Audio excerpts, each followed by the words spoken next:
Assalamualaikum warahmatullahi wabarakatuh. Jumpa lagi bersama Ping Li.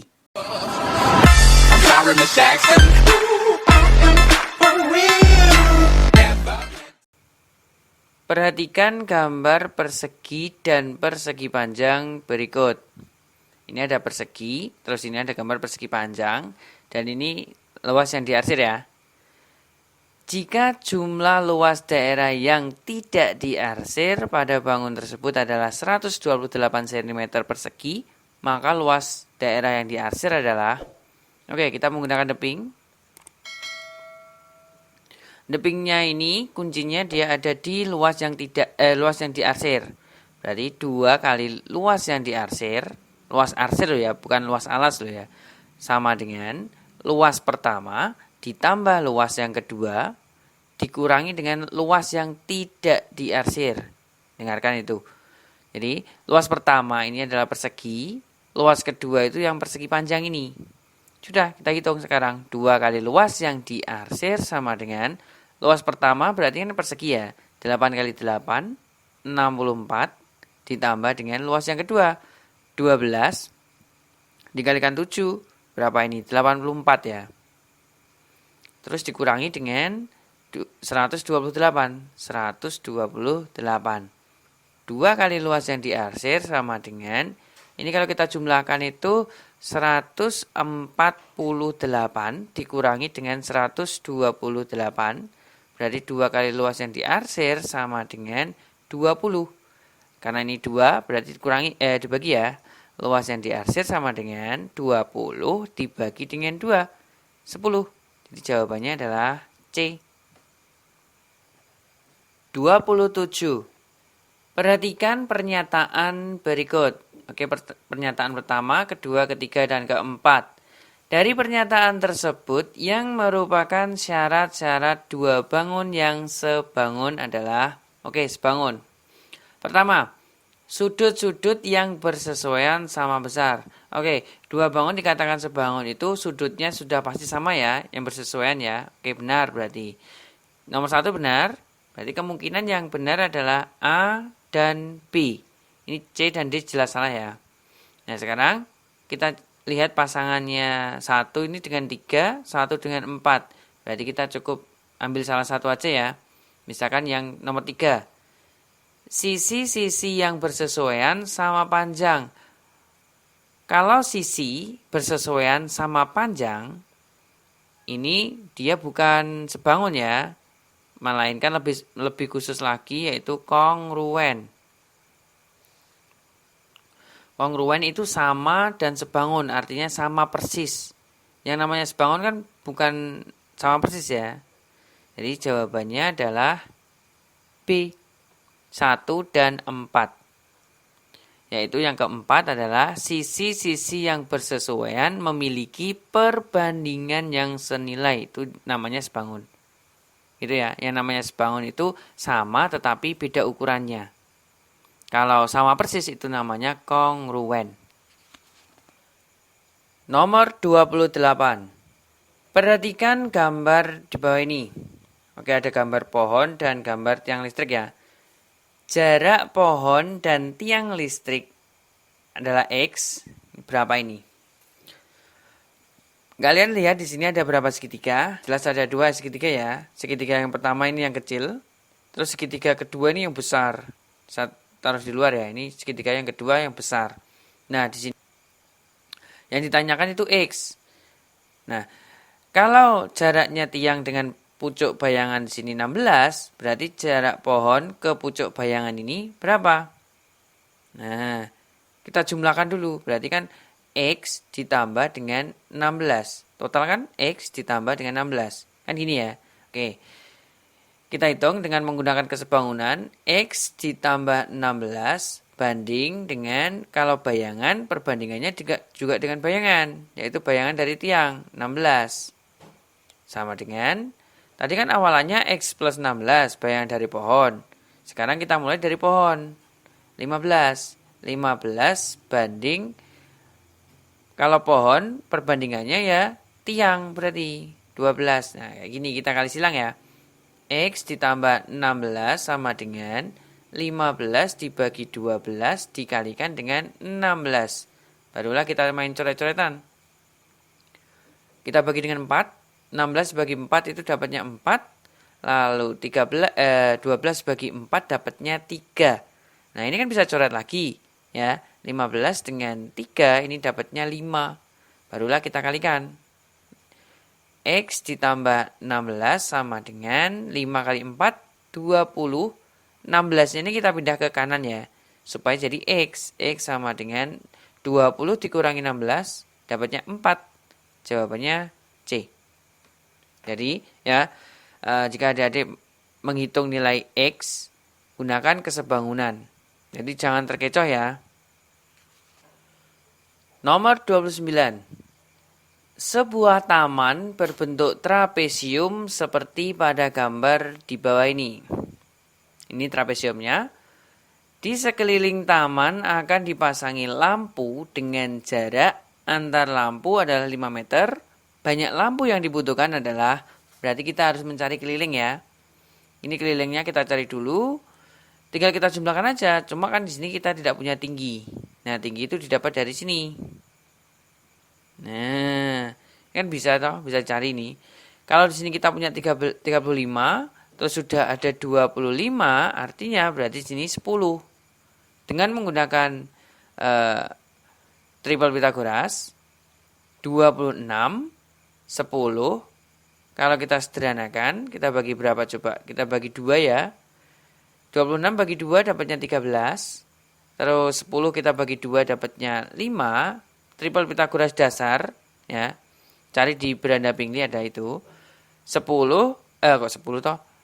13 5 satunya pasti 12. Gini.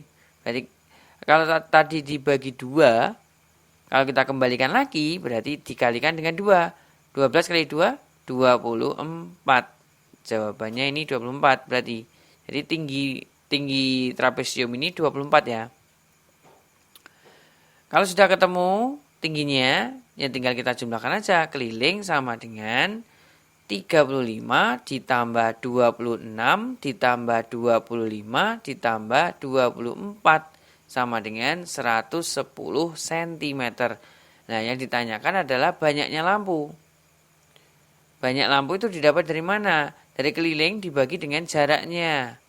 110 dibagi dengan jaraknya 5 meter. Jadi 22 buah. Jawabannya D. Nomor 30. Perhatikan gambar di bawah ini. Besar sudut ABC adalah ABC. Berarti akan adalah sudut B ya ini. Nah, gini. Berpikir cepatnya bagaimana? Kita buat garis bantuan terlebih dahulu. B di sini kita buat garis yang sejajar dengan garis yang atas sama garis bawah. Ini kita buat sejajar gini ya.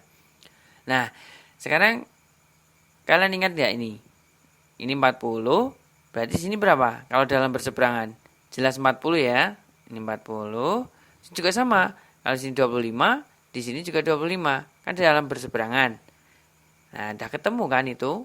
Kalau kita jumlahkan keduanya, berarti 40 ditambah 25 sama dengan 65 derajat. Jawabannya A. Mudah kan? Jadi gunakanlah konsep dua garis yang sejajar dipotong oleh sebuah garis. Nanti ada dalam berseberangan, luar berseberangan, bertolak belakang, itu tolong dipahami. Lanjut. 31. Perhatikan gambar berikut. Diketahui sudut ABE ditambah sudut ADE adalah 80 derajat. Oke, sebelum kita lanjut, kita pahami dulu ABE dan ADE. Yang tengah ini B, ini D. Oke, B ini terletak di pinggir. D juga di pinggir, berarti dia merupakan sudut keliling. Ya. Di sini A, di sini E, ini A, ini E. Oke, berarti menghadap busur yang sama. Artinya besar sudutnya sama. Besar sudutnya sama ya. Kita anggap sudut ABE ditambah sudut ADE itu besarnya sama ya, yaitu 80 derajat. Berarti kalau gitu ABE, sudut ABE berapa ini? Kalau kita anggap ini sama, sudah pasti sama soalnya sama-sama sudut keliling. 80 bagi 2, 40 derajat. Oke, terus lanjut. Yang ditanyakan adalah besar sudut AOE dan ditambah ACE. O, sudut AOE ini adalah sudut pusat. Kenapa kok seperti itu? Karena O dia berada di tengah-tengah. Artinya dia sudut pusat. Nah, sudut pusat dengan sudut keliling itu ada hubungannya. Sudut pusat, ya pusat kok putat toh. Sudut pusat sama dengan 2 kali sudut keliling. Diingat-ingat itu. Gini ya, berarti kan kalau kita sudah punya sudut keliling yaitu 40 derajat, berarti 2 kali 40 sama dengan 80 derajat. Itu sudut pusatnya. Nah, ACE ini adalah sudut keliling. Soalnya ini C dia berada di pinggir. Berarti kan AOE, sudut AOE, kalau kita tambahkan dengan sudut ACE, berarti AOE 80 ditambah ACE 40, berarti 120 derajat. Jawabannya C. Nomor 32. Andi membuat kerangka balok dengan ukuran 25 kali 20 kali 15 yang terbuat dari kawat. Jika Andi mempunyai kawat sepanjang 7,5 meter, maka panjang kawat yang tersisa adalah, ini kurang ya soalnya ya. Andi akan membuat 3 kerangka balok ya. Kita tambahi aja ya. Ini 3 kerangka balok. Oke. Kalau kerangka itu sama halnya kita mencari keliling ya. Kerangka. Sama halnya kita mencari keliling. Terus keliling balok itu gimana? Keliling balok itu 4 kali panjang tambah lebar tambah tinggi. Jadi kita jumlahkan aja, langsung kalikan 4. 4 kali 25 tambah 20 tambah 15. Berapa ini? 60 ya. 60 cm.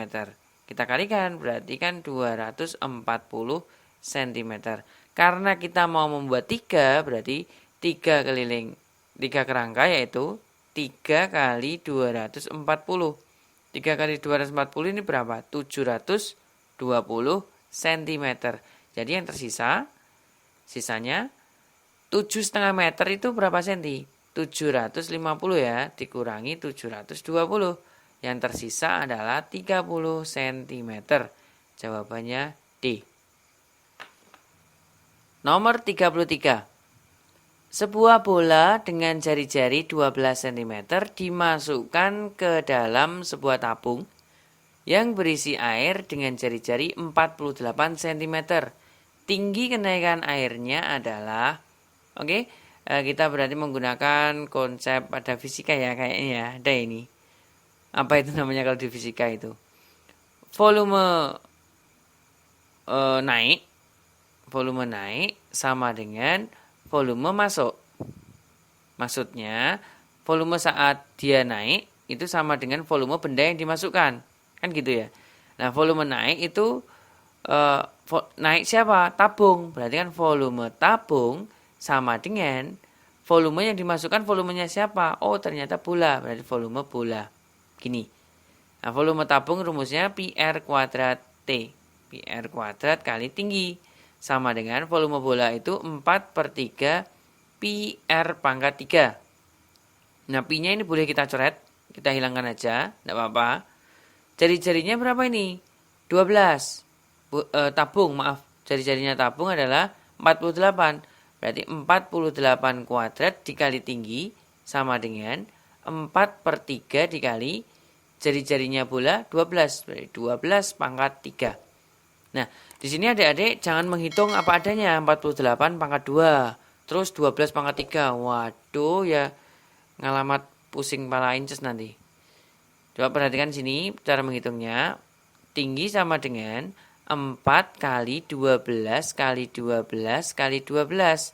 dibagi dengan 3 kali 48 kali 48. Kita main coret-coretan saja. 48 dicoret dengan 12, dapatnya 4. 48 dengan 12 lagi, dapatnya 4. Lalu 4 coret dengan 4, kan hilang toh. 3 kali 4 kan 12. 12 dicoret dengan 12. Berarti yang tersisa berapa? 1 cm. Udah ketemu langsung. Jawabannya adalah C. Jadi kita main coret-coretan aja. Jangan menghitung apa adanya itu. Pasti nanti kalian kebingungan nanti. 12 pangkat 3 itu udah berapa? Angkanya besar banget. Belum nanti dikalikan dengan 4. Belum lagi dibagi lagi. Kan pusing nanti. Oke, selanjutnya. Nomor 34. Sebuah kaleng minyak tanpa tutup berbentuk tabung berdiameter 14 cm dengan tinggi 34 cm. Luas permukaan kaleng tersebut adalah, luas permukaannya sama dengan, kan tutupnya nggak ada ya, berarti tinggal alasnya aja kan. Luas alas ditambah luas selimut. Luas alasnya bentuknya lingkaran, berarti pi r kuadrat ditambah dengan selimut tabung. Selimut tabung gimana? Selimut tabung loh ya, bukan selimut tetangga. 2 pi r t. Kita masukkan. 2/7 dikalikan dengan jari-jarinya, kan diameternya 14, berarti jari-jarinya 7 ya. 7 kali 7 ditambah dengan 2 kali 2/7 kali 7 kali tingginya 34. Main coret aja. 7 coret dengan 7. 7 juga bisa ini. Tinggal hitung. 22 dikali 7 itu 154 ditambah dengan 44 kali 34 itu 1496. Kalau kita jumlahkan, 0 masih nyimpen 1, 5 masih nyimpen 1, 6, 1. Berarti 1650. Ada enggak? Oke deh. Jadi hati-hati ya saat kalian menentukan luas permukaan. Jangan semata-mata terus, oh itu bentuknya tabung. Luas permukaan tabung itu 2 pi r dikali r tambah t. Salah. Jadi yang kalian pahami itu adalah konsep dasarnya ini. Luas alas ditambah luas selimut. Kalau utuh ya 2 kali luas alas ditambah luas selimut. Gitu. Lanjut. Sebuah tempat penampungan air berbentuk tabung dengan tinggi 1,6 meter dan berdiameter 70 cm. Volume air maksimal yang dapat ditampung oleh penampungan air tersebut adalah, jadi volume ya, volume tabung, rumusnya apa? Pi R kuadrat dikali tinggi. Ini langsung masuk rumus saja ini. Pi-nya 22/7 dikalikan dengan jari-jarinya, kan diameternya 70 berarti 35, dikali 35 dikali tingginya 1,6 meter itu 160 cm. Coret dapatnya 5. Di sini kalau kita kalikan itu 616.000 cm kubik. Nah, di sini permintaannya adalah liter. Berarti naik ya. Langsung coret aja. 616 desimeter kubik. Nah, desimeter kubik ini sama halnya dengan liter. Jadi ini sama ya. Liter. Jawabannya adalah A. Nomor 36. Dari nilai ulangan matematika beberapa siswa diperoleh data sebagai berikut. Ini datanya ya. Nilai median dari data tersebut adalah, kita harus urutkan dulu. Urutkan. Untuk menentukan median itu kita harus mengurutkan data mulai dari yang terkecil hingga terbesar. Terkecilnya ini 5. 5 ada berapa? Ada 2. Berarti 5, 5, terus 6-nya ada 1, 2, 3, 4. Ada 4, 6, 6, 6, 6. 7-nya ada 3. Terus 8-nya ada 2. 8. Terus 9-nya ada mana ini? 1, 2, ada 2. Nah, yang namanya median adalah data tengah ya. Yuk, 1, 1, 2, 2, 3, 3, 4, 4, 5, 5, 6, 6, 7. Berarti mediannya adalah 7. Jadi kita coret aja pinggir dengan pinggir gitu aja ya. Jawabannya C. Soalnya datanya sedikit gitu. Kita cari yang mudah aja lah. Nomor 37. Nilai rata-rata ulangan matematika 7 orang siswa adalah 65. Dan ketika masuk 1 orang yang mengikuti ulangan susulan, maka rata-ratanya menjadi 67. Nilai anak yang terakhir susulan adalah, kita menggunakan konsep deping aja langsung. Depingnya, tolong dicatat ini. Jika ada 7 orang, berarti kan 7X ya. Itu ada 65. Rata-ratanya 65. Kita kalikan. 7 kali 65 itu 455. Ya, setelah itu ada 1 orang lagi masuk. Berarti ada berapa orang? 8 orang ya. Rata-ratanya menjadi 67. Berarti 8 dikali 67 itu 536. Kemudian kita jumlahkan. Kita kurangkan, maaf. 8X dikurangi 7X. Kita naik ke atas ya. 8 kurangi 7 berarti kan X ya. 1X sama dengan 81. Nah, di sini langsung ketemu. X itu siapa? Rata-rata 1 orang tadi. Kan ini 1 toh. 1X berarti 1 orang sama dengan 81. Jawabannya B. Nomor 38. Perhatikan diagram tentang 4 pelajaran yang disukai sekelompok siswa berikut ini. Ini ada diagram lingkaran ya.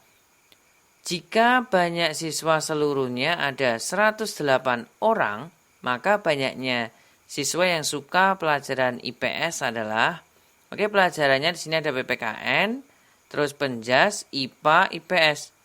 Loh, wah ini protes saya. Ini materi matematika kok enggak diikutkan ya? Wah, ini pelanggaran ini. Harusnya ini ada matematikanya ini. Coba ini Penjas ini saya ganti ya. Biar enak. Ini yang suka matematika itu 135. Nah, ini kan jadinya bagus gitu loh. Materi matematika kok enggak ada matematikanya? Protes ini saya. Oke, udah lanjut. IPS. Oke, yang tanyakan ada IPS. IPS ini berapa derajat? Kita cari dulu ya derajatnya ya. 1 putaran penuh ini 360. Berarti 360 dikurangi 90 PPKN. Terus matematikanya 135. Berarti tambah 135. Ditambah dengan 65. Yaitu IPA-nya ya. 360 dikurangi ini berapa ini? 135 tambah 65 ini 290 ya. 290 berarti yang suka IPS saja ini 70 derajat. Nah, sekarang kita punya 70 derajat. 70 derajat dibagi dengan keseluruhan. Keseluruhan itu 360 dikalikan dengan 108. Ini pasti bisa coret ya. Kita main coret-coretan aja. Nolnya hilang. Terus 36.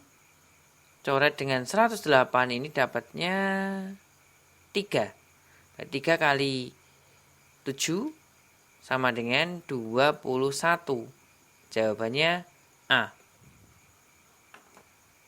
Nomor 40. Maaf ya adik-adik. Kakak langsungkan nomor 40 ya. Nomor 39 itu apa ya? Tidak muat ya tabelnya. Di samping itu juga salah kok itu. Salah soal. Jadi saya langsungkan ke nomor 40. Pada pelambungan 2 buah dadu yang sejenis, peluang munculnya mata dadu jumlah 7 atau 11. Kita buat dulu tabelnya. Ini. Jangan bosan buat tabel ya. 1, 2, 3, 4, 5, 6. Tapi buatnya yang cepat. 1, 2, 3, 4, 5, 6. Nah, kita hitung dulu yang berjumlah 7. Yang berjumlah 7. Coba saya beri warna merah. Berarti kan 1 tambah 6. Gini. Terus 2 tambah 5. 3 tambah 4. 4 tambah 3. 5 tambah 2. 6 tambah 1. Ini yang berjumlah 7. Sekarang yang berjumlah 11. Saya beri warna biru coba. Berjumlah 11 itu 5. 5 tambah 6. Terus 6 tambah 5. Cuma 2 aja ya ini ya. Tidak ada lagi ya. Oke. Berarti kita tinggal hitung peluangnya. Saya tulisin aja. Peluang sama dengan. Ini ada berapa yang berjumlah 7? Oke, ada 6 ya. 6. Atau itu ditambah. Berarti ditambah dengan. Berapa ini yang berjumlah 11? Ada 2. Tidak ada yang rangkap. Berarti langsung aja dibagi dengan 36. Berarti 8/36. Kita sederhanakan. Kita bagi 4. Dapatnya 2/9. Ada enggak? Oke, jawabannya C. Demikian penjelasan prediksi dari kakak ya. Prediksi untuk UNBK tahun 2020. Tingkatan SMP ya. Semoga saja yang ingin diberikan di sini bermanfaat buat adik-adik semua. Dan saya doakan adik-adik semua lulus dengan nilai yang maksimal dan memuaskan. Lalu diterima di SMA atau SMK, ya pokoknya intinya sekolahan yang terfavorit dan sesuai dengan keinginan adik-adik. Amin, amin, amin. Jangan lupa untuk subscribe channel Pingli dan terus support ya channel Pingli ya, share ke teman-teman kalian. Oke, ketemu lagi di video penjelasan cepat dari Pingli berikutnya. Terima kasih.